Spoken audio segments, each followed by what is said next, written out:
अखेर मंत्रिमंडळ विस्ताराला मुहूर्त सापडल्याची माहिती आहे। मंत्रिमंडळ विस्तार 13 डिसेंबरला होणार असल्याची माहिती मिळते। शक्यता वर्तवली जाते आहे राजभवनात राज्यपाल नव्या मंत्र्यांना शपथ देणार आहेत। बघूया त्याबद्दलचा रिपोर्ट। राज्याला नवं सरकार मिळालं आणि कारभारही सुरू झाला। विशेष अधिवेशन पार पडलं असून हिवाळी अधिवेशनाची घोषणाही करण्यात आली आहे। आता सर्वांना आस लागली आहे मंत्रिमंडळाच्या शपथविधीची।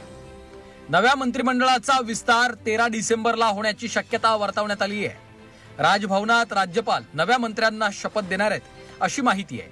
13 डिसेंबरला शपथविधी घेण्यावर चर्चा झाली असून एकमत झाल्याची माहिती आहे। आता मंत्रिमंडळात कोण असणार याकडे सर्वांच्या नजरा लागल्यात। महायुतीच्या नव्या मंत्रिमंडळात भाजपला सर्वाधिक मंत्रिपदं मिळणार आहेत। यामध्ये संभाव्य मंत्री म्हणून चंद्रशेखर बावनकुळे, आशिष शेलार, चंद्रकांत पाटील, सुधीर मुनगंटीवार, गिरीश महाजन, माधुरी मिसाळ, सोबतच पंकजा मुंडे, संजय कुटे, रवींद्र चव्हाण, अतुल सावे, चित्रा वाघ, नितेश राणे, गोपीचंद पडळकर, राहुल कुल, शिवेंद्रराजे भोसले, देवयानी फरांदे, संभाजी पाटील निलंगेकर, योगेश सागर, जयकुमार रावल, विजयकुमार देशमुख, मेघना बोर्डीकर, परिणय फुके आणि रणधीर सावरकर या महत्वाच्या भाजपच्या आमदारांची यंदाच्या मंत्रिमंडळात वर्णी लागण्याची शक्यता आहे।